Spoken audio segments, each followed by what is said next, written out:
Mr. Sedney, welcome to View 360. I want to get your take on President Trump's statement and what do you think can be the practical impact of this war of words that we have seen in the last 48 hours?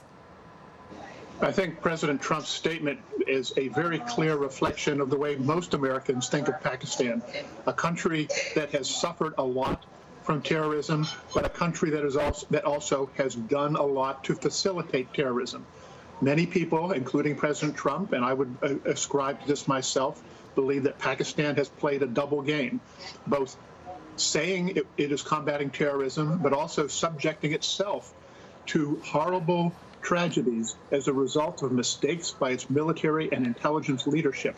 So President Trump is reflecting what most Americans believe, and I would say what most people in the world believe about Pakistan. All right. So Pakistan needs to make a choice. All right. Will it support the people and the groups Mr. Sedney, I want to come back to you to find out what choices do Pakistan and the US have, but I want to let our viewers know so far what you have covered. So David Sedney यही कहते हैं कि सदर Trump ने अपने बयान में जो कहा है वो अमेरिका के अक्सरियत की जो तासुरात हैं, जो जज्बात हैं पाकिस्तान के बारे में, उसकी तर्जुमानी करता है। उनका ये कहना है कि पाकिस्तान ने अगरचे दहशतगर्दी के खिलाफ जो जंग है उसमें बहुत मदद भी की है, दहशतगर्दी का मुकाबला भी किया है, लेकिन दूसरी जानब पाकिस्तान ने दहशतगर्दों की पुष्टपनाही भी की है और उन्होंने पाकिस्तान के जो अहम इदारे हैं उनका नाम लेके कहा कि उनकी तरफ से ऐसे गलत फैसले किए गए जिनकी वजह से सूरत हाल जहाँ तक पहुँची है। बहरहाल हम ये भी जानते हैं कि पाकिस्तान का मौक़िफ़ ये है कि उसकी सरज़मीन पर किसी किस्म के दहशतगर्द मौजूद नहीं है और बिला इम्तियाज़ उन सब के खिलाफ कार्रवाई कराए।